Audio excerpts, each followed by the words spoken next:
አሰላሙ አለይኩም ወራህመቱላሂ ወበረካቱሁ። ሀባይብ እንዴት ናችሁ? ደህና ናችሁ? ሰላም ናችሁ ወይ? ድምጼ ይሰማል ብዬ ተስፋ አደርጋለሁ። ድብርብር አድርጎኛል፣ ለምን እንደሆነ አላውቅም። ሰላም ሰላም ብያለሁኝ። እንዴት አላችሁልኝ? ሰላም ነው ወይ? ስራ እንዴት ነው? ጤንነት ሁሉ ከእናንተ ጋር ሁሉም ሰላም እንደሚሆን ተስፋ አደርጋለሁኝ። ዛሬ ደግሞ እንግዲህ በአዲስ ቪዲዮ ተገናኝተናል ማለት ነው። እንደተለመደው የጽናት ድራማ ፍትፈታ ይዘላችሁ መተናል ማለት ነው። የሚገርም ዛሬ ደግሞ የማናውቀው ነገር እንዲ ማነው ምንድነው አዳዲስ እብዶች መጥተዋል ማለት ነው። አዳዲስ ጸዴድ ያሉ እብዶች መጥተዋል ማለት ነው። ይዘው መጥተዋል። ለስራ ማሳተፍ ጥሩ ነው ብዬ ተስፋ አድርጋለሁኝ።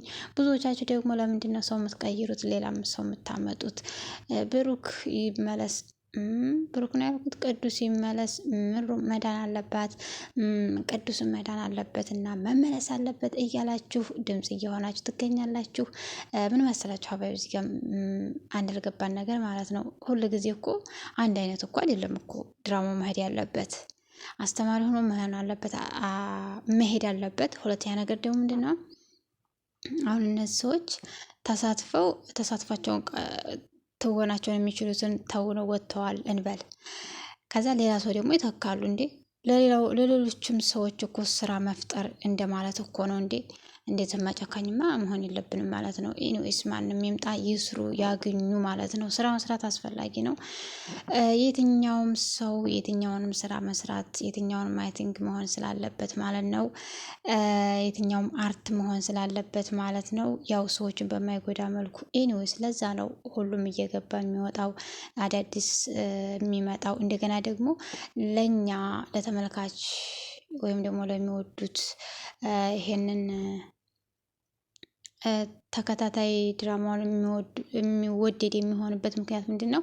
ሰው አዳዲስ መጥቶ የተለያየ አክቲንግ እንዲተውኑ ስለተፈለገ ነው። አለበለዚያ መዘም ሁልጊዜ አንድ አይነት የሚሆን ከሆነ በቋሚነት የሚሰሩ ብቻ ሰዎች ሲቀሩ ተመልካችም እየቀነሰ ይሄዳል፣ ከስራቸው ይቋረጣል አይነት ነገር። ኤኒዌይስ ዛሬ እንግዲህ አዳዲስ እብዶች ይዘን መጥተናል ማለት ነው። ዛሬ ደግሞ ጨርሰው አዳዲስ እብድ ናቸው ደግሞ እብድ ነገር ማለት ነው። ለማንኛውም እንግዲህ ኪራ በመስሪያ ቤቱ አንዲት እንግዲህ ጽናት የምትፈታተን ሴት የመጣች መሰለኝ። እንደማትፈታተናት ተስፋ እናደርጋለን። እንግዲህ ብቻውን ስታወራ አጠገቧ ቆሞ ሲሰማት ነበረ። ነገር ግን ቆይ ድንገት ድምፅ አውጥቷል መሰለኝ። ቆይ አንተ ሰላቢ ነህ እንዴ? ኮቴ የለህም እንዴ ምናምን ስትለው ቆይ እኔ ማን እንደሆንኩ ግን አውቀሽኛል? እኔ እኮ አለቃሽ ኪሩቤል ነኝ ቢላት አለቃዬ ነህ ብላ በኋላ ደግሞ መለስ ስለማለት ሞከራ ነበር። እሷ ግን ሙድ እየያዘች ነው። ተፋረርኩ ብላ ተነስታ አስከል ቁጭ በይ ብሏት ነበረ። እንግዲህ እኔ አላባረርኩሽም ብሎ ተናግሯት ነበረ። ነገር ግን ልጅቱ የምታርፍ አይነት አትመስለኝም። ጽናትን የምትፈታተናት ይመስለኛል። ጽናት እንግዲህ ጽናትን ጽናቱን ይስጥሽ ማለት ነው። ከዛ በመቀጠል እንግዲህ ትንሽ ቢሮውን ረበሽ ያደረገችው ይመስለኛል። ለጥቂት ጊዜ ይመስለኛል የምትቆየው። አንዳንድ ሰዎች እንግዲህ ጥቂት ጊዜ ቆይተው የሚሄዱ አይነት ናቸው። ለምሳሌ 5 ቀን እንደዛ ማለት 5 ክፍለ ጊዜ 2 ወይም ደግሞ 3 ወይም ደግሞ ሳምንት ክፍለ ጊዜ ቆይተው የሚሄዱ ናቸው። ምክንያቱም ላክት ብቻ ያኔ ይፈለጋሉ የሚባሉበት ቦታ ላይ ስለሆነ ማለት ነው። ኤኒዌይስ ለምሳሌ አሁን ሶሲ መጥታ ነበረ። መጣች። 2 ክፍለ ጊዜ ብቻ ነው ያስገባት። ምክንያቱም የምትፈለግበት አይነት ቦታ እዛ ነው ተብሎ ስለታሰበ ማለት ነው። እና አንዳንድ ቦታ ላይ እንደዚህ አይነት ሊፈጠር ይችላል። ምን ነው አንቺ ሄደሽ ተናግረሽ ነግረውሻል እንዴ? ወይስ አርት ሰርተሽ ታውቂያለሽ ምናምን የምትሉ ልትተፏት ትችሉ። እንደዛ ሳይሆን ያኔ ሁኔታው ምናምን ነገር እንደዛ ነው። አሁን እኮ ያኔ ያው መመልከት ብቻ ሳይሆን ምን እንደሚሰሩና እንዴት በምን ጥናት እንደሚያደርጉ እኮ እናውቃለን። ማንም ሰው ማለት ነው። ይሄን ጥናት ሳያደርጉ እኮ አይገቡም። እነሱም ቢሆኑ ስንት የሚያለፋ ነገር አለው። ዝም ብሎ አይደለም ማነው የሚተወነው ማለት ነው። እና ለዛ ነው በቅርቡ የምትወጣና የሚያሽቀነጥሯት ይመስለኛል። አክለፍልፏታል እንደ ውሻ ማለት ነው። ትክለፈልፋለች፣ ትቅነዘነዛለች። ሸክላ የተቅነዘነዘች እባብ ነገር ነች። አላማረችኝም ማለት ነው። እንግዲህ ጽናት እንደማትቀናባትና እንደማይራበሹ ተስፋ እናደርጋለን። በሌላ በኩል ደግሞ እንግዲህ የቤት ሰራተኛዋ ትንሿ ደግሞ መማሪያም መቀመጫም መስሪያም ያጣች ትመስላለች። ምስኪን ታሳዝናለች። ቤት ውስጥ ሲሆን ሚዜ ተብዬው የመጣው ሰውዬ እንግዲህ ይረብሻታል፣ ተረጂ ምናምን አይነት ነገር እንደዛ ነገር ብቻ የጽናትና የኪራ አይነት ባህሪ የጽናትና የኪራ አይነት ባህሪ እንደ ድሮ ማለት ነው። አሁን ላይ እንግዲህ ባልና ሚስት ሆነዋል። ወደፊትም ከካሜራ ጀርባ ባልና ሚስት እንደሚሆን ተስፋ እናደርጋለን። ይሆናሉ። ኪራ እንግዲህ መከራው ይሄማ ሚስቱን በዚህ አይነት ረሳት ማለት ነው። ሚስቱ እንግዲህ እንክብካቤ ስላጣች ትንሽ ቅር ቢላትም ነገር ግን ደግሞ ቢሮ ያለችው ልጅ እየረበሸችውም እንደሆነ ግልጽ ይመስላል። ግን ቆይ ትንሽ የፈጠንሽ አልመሰለሽም? ምን እየሆንሽ ግን አውቀሽዋል ብሎ ቢጠይቃት ደግሞ ስራ ላይ እኮ እንዴት ብታይ ምናምን ነገር አይነት አዎ አላማረን ሲጀመር ማለት ነው። ሁኔታሽ አያምርም።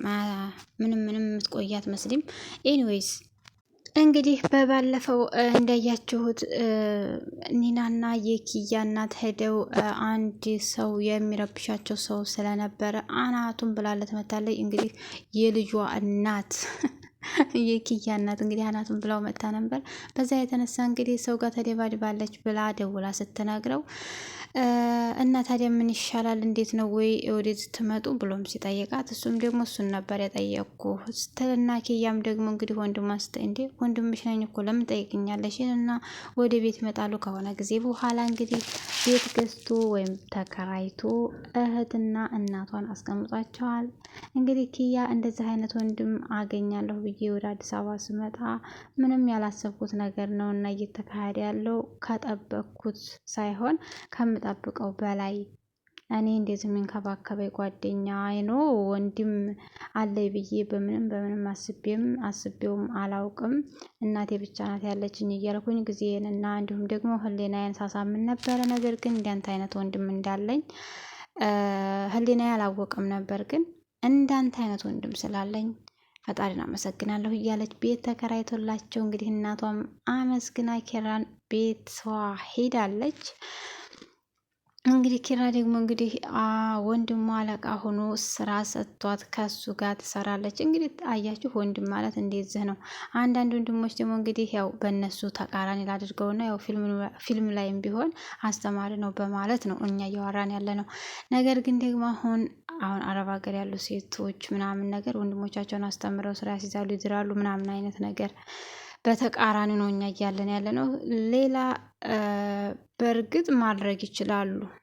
ለምን የሚለውን ግን እነሱ ያውቃሉ።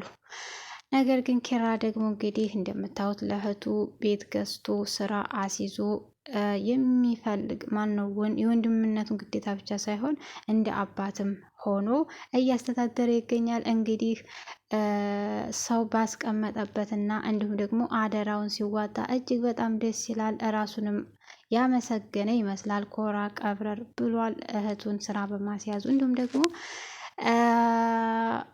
ካጠገቡ ቤት ገዝቶ በማስቀመጡ እጅግ ደስተኛ ይመስላል። በሌላ በኩል ደግሞ እንግዲህ መሩ ደግሞ እንግዲህ እስካሁን አልተንቀሳቀሰችም። ያው እሷና ቅዱስ ያው አስቸጋሪ ሁኔታ ላይ ናቸው። የቅዱስን ባንሰማም እሷ ግን ታማም እየተወነች ትገኛለች። ቅዱስ የለም በቅርብ ጊዜ ይመጣል፣ ያው ጠብቁ ማለት ነው። ከዚያ መቀጠል ደግሞ እንግዲህ ያው እስቲ ሰራተኛ ላምጣ ብሎ ሰራተኛ የምሩ አማቷ ሰራተኛ መጣላት። ነገር ግን ሰራተኛቱ ደግሞ ለመግደል የምታስብ ትመስላለች። ደግነቱ ደግሞ እንደ አጋጣሚ ሆኖ እንዴት ነው ስትሰራ፣ እንዴት ነው ማነው ስታንከባክብ፣ የታመመ እንዴት ነው የምታንከባክበው ብሎ አጋጣሚ መድኃኒት ልትሰጣት ስትሄድ ያልሆነ ንግግር ስትናገር ድንገት ከኋላዋ ድርስ ይላል። እሷም ደግሞ ከመደንገጧ የተነሳ የያዘችውን ውሃ ደፍተዋለች። ምክንያቱም እንደዚህ ልትል ሳይሆን ያመጧት ልትንከባከባት፣ ምን ይሻልሻል፣ መለስጥሽ ላጠጣሽ እናም ደግሞ ከአንገትሽ ቀጥል አድርግሽ ምናምን አይነት ነገር ነበረ ያመጣ። ነገር ግን በዛ ተቃራኒ ነው የተገኘችው ልጅቷ። አደራዋንና ወይም ደግሞ ስራዋን በአግባቡ አልሰራችም። በሌላ በኩል ደግሞ እንግዲህ ጆከር እና ሰኒ ናቸው። እንግዲህ ከዚህ በፊት ክብሩም ጥሏት እንደሄደ ታውቃላችሁ። ክብሩም ይምጣ ስትሉ ነበር፣ ተስፋ ቆርጣችሁ ዝም ብላችኋል። አሁን ደግሞ ቅዱስ ስትሉ ነበረ። እንግዲህ ቅዱስ ይመጣላችኋል። ነገር ግን ሰኒ እንዳጋጣሚ ሆኖ ማለት ነው የጆከርን ሁኔታን ለማየት ስትል ቴክስት ተጽፎ ጆከር የእሷን ስልክ ይዞ ያነባል ማለት ነው። ማን ነው እስቲ አሳውቂ ብሎም ሲላት አንተ ምን አገባህ ምን ልኮን ነው ምናምን ስትለው ነበር። እንዴት የማያገባኝ እኔ አደራ ተሰጥቻለሁ፣ አንቺን አደራዬን መዋጣት አለብኝ። የት እንደምከጅና ከማን ጋር እንደምትውይ ደግሞ ማወቅ ይኖርብኛል። ምክንያቱም አደራ እስከተሰጠሁ ድረስ የትኛውም ነገርሽን መቆጣጠር ይኖርብኛል ብሎም በማለት ቢጠይቅም ክብሮም ነው ትለዋለች። እንዴ ቆይ ይሄ ደግሞ ከዚህ ሁሉ ጊዜ በኋላ ምን ሊያደርግ ነው የሚመጣው? በነገራችን ላይ ይሄም ደግሞ እንዴ ችላ የምናየው ነገር ታውቃላችሁ። በዚህ ዘመን ወይም ደግሞ በዚህ ሰዓት አሁን የሆነ ሰው ምንድነው ወድሻለሁ ምንድነው አፈቅርሻለሁ ነው የሚባለው ምንድነው አላቅም፣ ብቻ እንደዛ እያሉ የሆነ ሀሳባቸውን ይቀይራሉ ምናምን አይነት ነገር። ከዛም በኋላ ደግሞ ህይወት ጀምራ ወይም ደግሞ የሆነ ነገር አድርጋ ሴቷ እንደገና እንደ አዲስ መጥቶ ደግሞ እንደ አዲስ ፍቅራችን እና አዲስ ይልና ይመጣል። ወይም ደግሞ ባልና ሚስት ሆነ አሁን ለምሳሌ የተፋቱ ሰዎች እንደ አዲስ ደግሞ ልታረቅ ብለው ይመጣሉ። ወንዶች አይደለ ብዙ ሰዎች እያየን ነው ይሄን ነገር።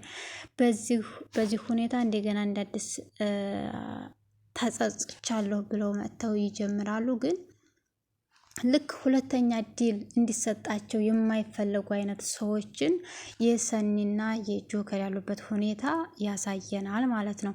ለዛ ነው አንዳንድ ጊዜ ስናስተውል አንዳንዶቻችን አንረዳውም ይመስለኛል እውነት ለመናገር። ኢኒዌይስ አሁን ያለበትን ሁኔታ ለማስተማር ነው ማለት ነው። እንደገናም ደግሞ ጆከር እሱም ደግሞ ከእሷ የሆነ ነገር ሳይዞ አይቀርም መጋኛ አይነት ነገር ማለት ነው። ክብሮም ያለችው እሱ ለእሷ ያለውን ስሜት ለማወቅ ካልሆነ በስተቀር ክብሮም አይደለም ይመስለኛል። ለማናቸውም ቀጣውን እናያለን። በዛ ጉዳይ በቴክስቱ ሁኔታ አብረን እናያለን ማለት ነው። እሱም ደግሞ የትሽን አደራ ተዋጥቼ ከዚህ ግድም መጥፋት አለብኝ። እሱም ያው ቢወዳትም ነገር ግን የእሱ እንደማትሆን ውስጡ ያውቃል። ምክንያቱም እሱ ስፒድ የሚባለው ሰውዬ ደጋሚ ካገኘው ስለሚገለው ወይ ልታሰር እችላለሁ ወይ ደግሞ ሊገለኝ ይችላል ብሎ ስለሚያስብ የሰራው ስራ ስህተት ስለሆነ በሱ በኩል ማለት ነው። ነገር ግን በእሷ በኩል ጥሩ ነው ያደረገው። ምክንያቱም አዳናት። እንደገና እሷ ደግሞ ባትመጣ የነኪራ ሰርግም እንደማይፈጸም ያውቅ ነበረ። ስለዚህ ይሄን ሁሉ ያደረገውን ውለታ ያው የሚመለስለት ምላሽ በውለታ እንጂ በእሷን የራሱ በማድረግ ባይሆንም፣ ነገር ግን ደግሞ ጥሩ ውለታ እንደዋለላት እሷን ማረሳም ያው ክፉን አትፈልግም። ለማንኛውም ቀጣውን እናየዋለን በሰኒና ጆከር ጉዳይ ማለት ነው። እያጠር እናየዋለን። ነገር ግን ደግሞ ከልፍልፏ ሰራተኛ ደግሞ እንግዲህ እየረበሸ ትገኛለች። በሌላ በኩል የኪያ እናት ጨዋ ነገር መሳይ ነች፣ እንዲሁም ደግሞ ጀግና ነች።